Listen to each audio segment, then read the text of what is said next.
We're preparing to dye a pair of Pointe shoes for the Nutcracker. Here we have the supplies that are needed. I have a trash bag down as a tarp.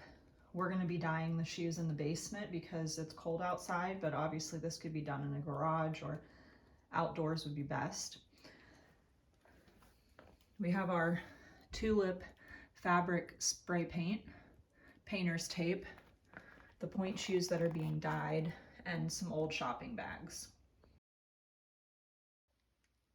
We're using the old shopping bags to stuff the shoes so that the parts that we don't want dyed stay pink. In this case, these shoes already have elastics and ribbons sewn on, and we don't want the elastic or ribbons dyed, nor do we want the inside of the shoe dyed so that it doesn't rub off on their tights. Okay, so we now have both shoes stuffed and ready. In this case, we're going to be using painter's tape to protect the sole of the shoe so that it's not painted. However, this is not a necessary step and just up to the preference of the dancer. If you do decide that you'd like to protect the sole, you can just put a couple of strips of painter's tape to cover it and then use a utility knife to cut away the excess. Painter's tape is so thin that it takes very little pressure to cut away the excess, and then you can see that the shoe on the right is ready. Okay, since our shoes are upside down from applying the painter's tape, we're going to go ahead and spray the bottoms first. Shake up the spray paint really well. Simply spray it. You can get in there and spray the sides. The goal is to get all of the pink covered. It's not a very scientific process, just working for good coverage. Make sure to get the top. This is kind of hard to do with one hand, so I'm going to set the phone down for a second. Okay, so the first coat is done. You can see I got in there and got between the folds in the back, just liberally sprayed all over till I got good coverage. We're going to let this coat dry.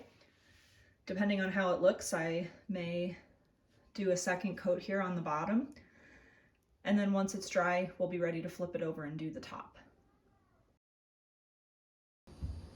Okay, so it's been a few hours now and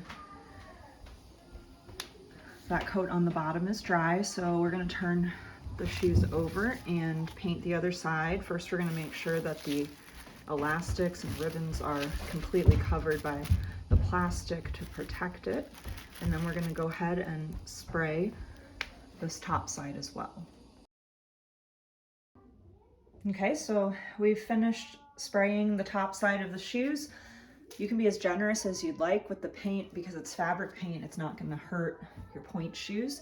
And so now we will wait a couple of hours for this coat to dry, and then we'll come back through and touch up any areas where it still looks pink. Okay, so it's been a few hours and we're ready to check on how the shoes are doing. So I'm going to pull the inserts out. See the protected ribbons that are in there, and the inside of the shoe is nice and pink. I did end up with a little tiny bit of purple on the elastics here, so I'm probably gonna need to replace that piece of elastic. I should have been a little more careful. And then it's the other side, ribbons, no problem. Same thing. I got a little bit of purple on the elastic there, so I'm probably going to need to replace the elastic on both sides, but otherwise the shoes are looking pretty good. They have nice even coverage. Could probably do a little touch up right there in that fold. You have to watch for that right there in this fold. So before I'm done tonight, I'll make sure that I do a little touch up, and then we can peel off the painter's tape and we'll have the sole preserved underneath. So here is the finished product with the sole finished, and then we recommend that you let your shoes dry and cure for 72 hours before you wear them on the Marley. Even once they're fully dry, the paint comes off a little bit on our ballet floors, and so the longer that you can let it cure, the better for the sake of our floors. So we always recommend doing this about a week ahead of the dress rehearsal to give it plenty of time to dry. That's about it. Good luck.